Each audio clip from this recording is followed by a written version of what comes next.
it appears essential to meet a guru and stay with that guru. Who is the guru? How to recognize a guru? It is essential for people on the path to get real guidance from a realized person. So he is called the guru. But to find out the guru, as I told you now, it is not easy. We can see many people approaching him, adoring him. So we may also go there, sit at his feet in all humility, receptive. Then we will experience the peace and bliss radiating from him. And we can say he is the one who can be trusted, who can guide us. I accept him as his guru and serve him, love him, take guidance from him. But we should not stay with him too long, as they say. Take guidance from him. When we stay with him too long, what happens? We start finding faults. First we consider him as a divine, and staying too long, we must start finding faults and see only that he is a human being. Then it's not good for a spiritual aspirant. So they say, stay with the guru for some time, go away and practice your independently, alone somewhere. That is more beneficial. But come to the guru often. Right. Get So guidance. you're not suggesting going to another guru, you're suggesting spending time alone. Staying alone, that's better. Yeah. Even if you have to go to another guru, look upon him as manifestation of the same truth. Guru is only one, but forms are different. Guru is God himself. That is the way we should look upon him. Even if you have to go to another saint, take him to be another form of your own guru. What tends to happen is that a devotee will stay with one teacher until either, as you say, he sees his faults, Yeah. or the teacher shows the devotee something he doesn't like, and then the devotee finds fault, and then perhaps he moves to another teacher. And That happens, many times it happens, but it's a fall actually, and you have to get up from it. Take some time, waste of energy. so it's important to stay Sometimes one life is wasted. going from teacher to teacher, not wanting to look That's right. this way. So it's important to stay with one teacher. Stay with one teacher, cling on to one teacher, do sadhana independently, sincerely, perfectly, as guided by him. Somebody wrote to our master, I was told about you, your greatness. Now I had taken initiation from a saint 10 years back. As I find no improvement, I think of coming to you and request you for initiation. He also added, I asked my guru for permission to go to you.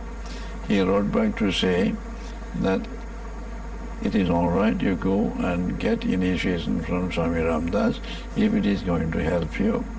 But one thing I can tell you, if you had followed the instructions I had given you at the time of initiation, you would have felt no need to go anywhere.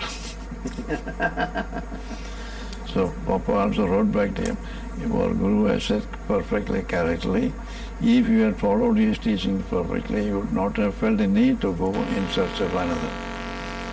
Even if you take initiation from Ramdas and do not follow the instructions, nothing is going to happen. You are not going to benefit in any way. So what is required is, on the part of the spiritual husband, to implicitly follow the instructions of the Guru. Sincere, intense sadhana is essential. Without that, nothing can be gained. So in a sense, what you're saying is that whatever the practice, devotion is needed to the Guru. Devotion is needed. So the bhakti path is always necessary. Right. So what you're saying really is that it's very important for the devotee to find the right guru. Yes. And it also has been said that when the devotee is ready, the master comes. Right. Is that your experience? That's right. So it's not really necessary to look for a teacher. You may be in search of a teacher, but when we are sincere on the path, we pray to God, oh Lord, guide me a teacher who will give me directions so as to enable me to reach you. As the prayer goes on, till he gets a teacher. And now it is God's responsibility to either bring the Guru to the disciple or take the disciple to the Guru. Somehow they meet and he accepts him as his Guru. This spiritual practice begins. So God arranges everything if you are sincere. And by sincere, you mean a single-pointed desire for liberation. That's right. That is when we are groping in darkness, we don't find how to open the door, so dark.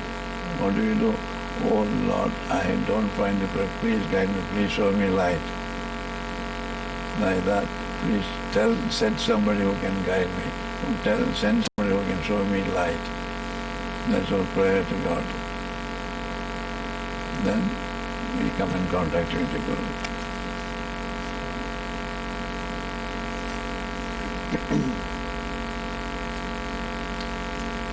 Ramana's devotees were very devoted to him, and he in turn was devoted to Arunachalara. Can you say something about the Bhakti devotional path? That's always the case. All the devotees, if they are sincere, should be 100% devoted to the Guru. They must look upon the Guru as God himself and serve him, think of him day and night, dedicate their life to him. Naturally, the Guru also loves all the devotees very much. It's the mutual understanding. It comes automatically.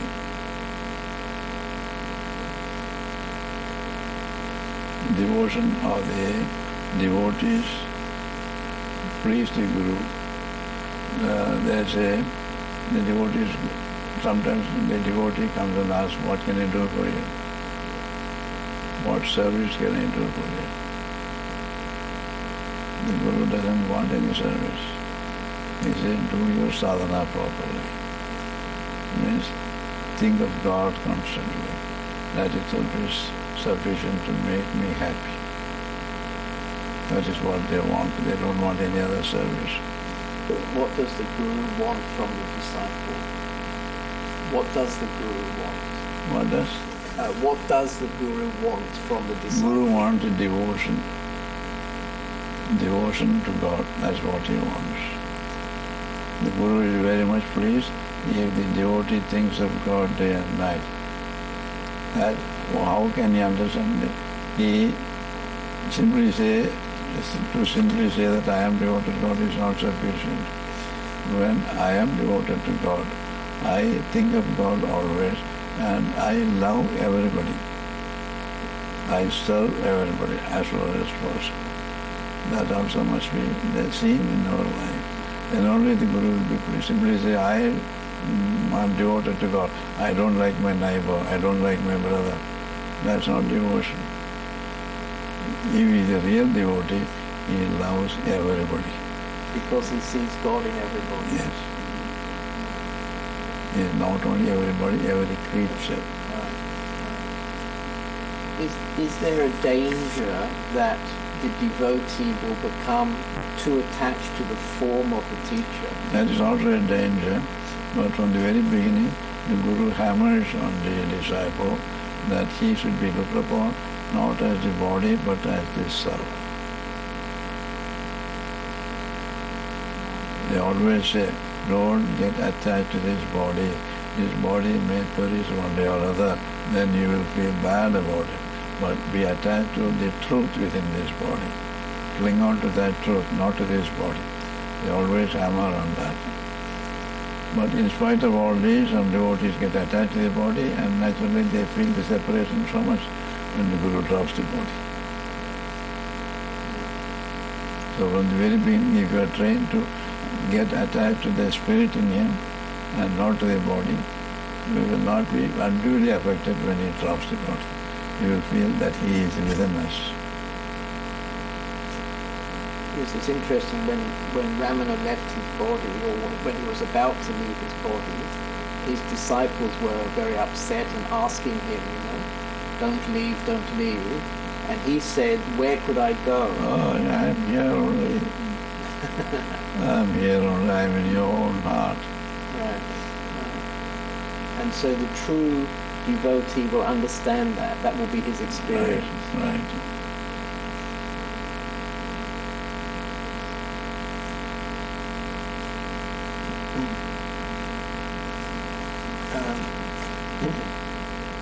This is a strange question.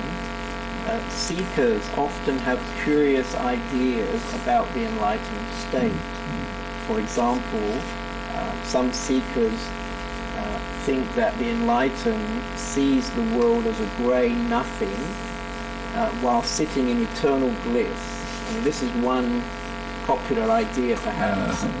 Can you tell us how the enlightened one sees and acts in the world? I mean, you've spoken already during the interview, but could you address this misconception?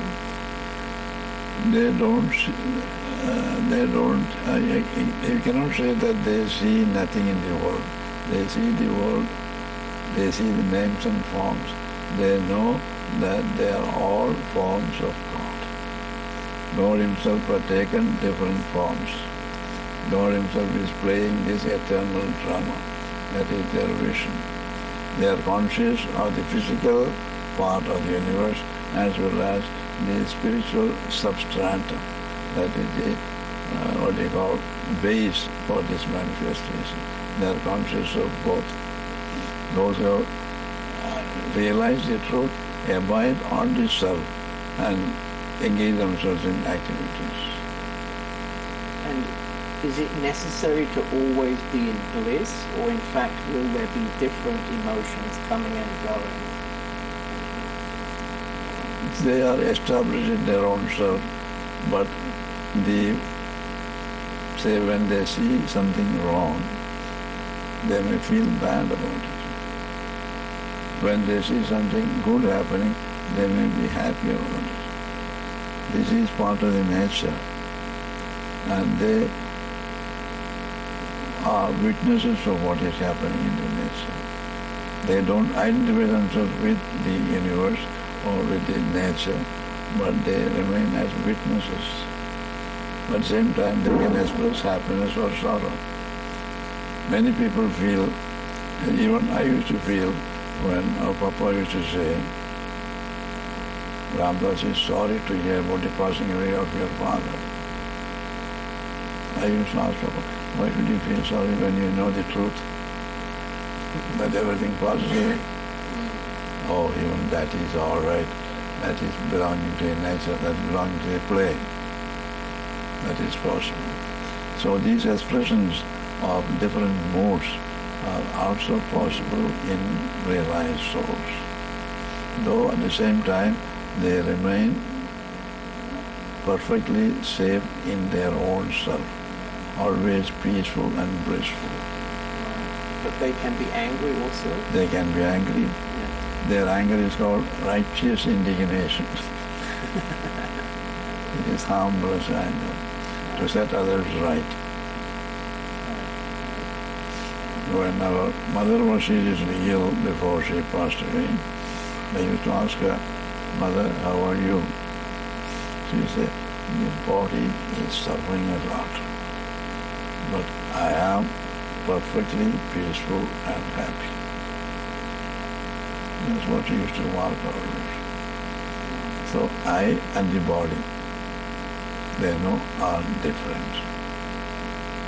But ignorant people have only one body. I am the body, nothing more than that.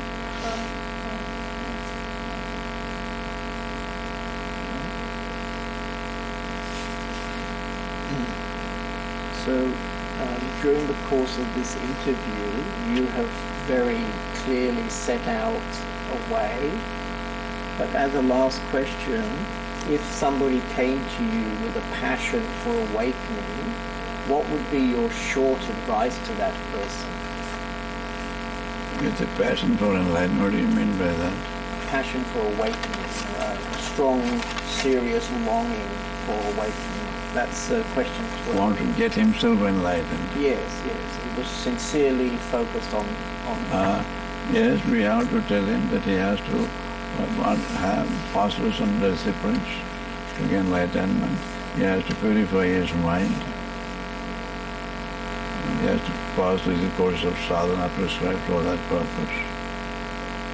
Take the advice of some saints, get initiation from them. Then they will be able to get enlightenment. That's all we can guide them. When you say initiation, do you mean to become a sannyasi? Or Not necessarily. When the aspirant goes before a saint and asks for spiritual help, he says, you chant this particular name of God or some particular formula which he should repeat always for the purification of his mind. That is called initiation. Initiation to the art of sannyasa is also called initiation, but that is at a later stage. First he gives him a name to be chanted regularly, constantly, for the purification of his mind. Then when he is purified to a certain extent, he is initiated into the order of sannyasa, if he is fit for it. That's also called initiation. Before we close, yes. I'll read one paragraph written by our master about what a saint is. Okay. Just I took this and found who is a saint. A saint is he who has attained the eternal, lives in the eternal, and has realized the eternal. Called the great reality by any name, the eternal, God or truth. Such a saint is a veritable blessing upon this earth. By his contact, thousands are saved from the clutches of doubt, sorrow and death. He lives what he preaches and preaches what he lives. He exerts a wonderful influence and creates in the hearts of ignorant man a consciousness of their inherent divinity. He awakens the sleeping soul into the awareness of their immortal and all-blissful nature. By his very presence, he rids the hearts of people of their base and unbridled passions. The faithful derive the greatest benefit by communion with him. That is what a saint does. I think you have amply done that tonight. Thank you very much. It's been very beautiful to talk to you. Thank you. Very clear and very heartful. Thank you. Om Shri Ram, Jai Ram, Jai Jai Ram. Could I just take one photograph just to have a portrait? All right. Om Shri Ram, Jai Ram, Jai Jai Ram.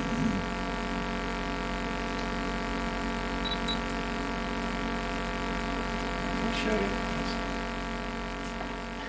No. Are you happy with that?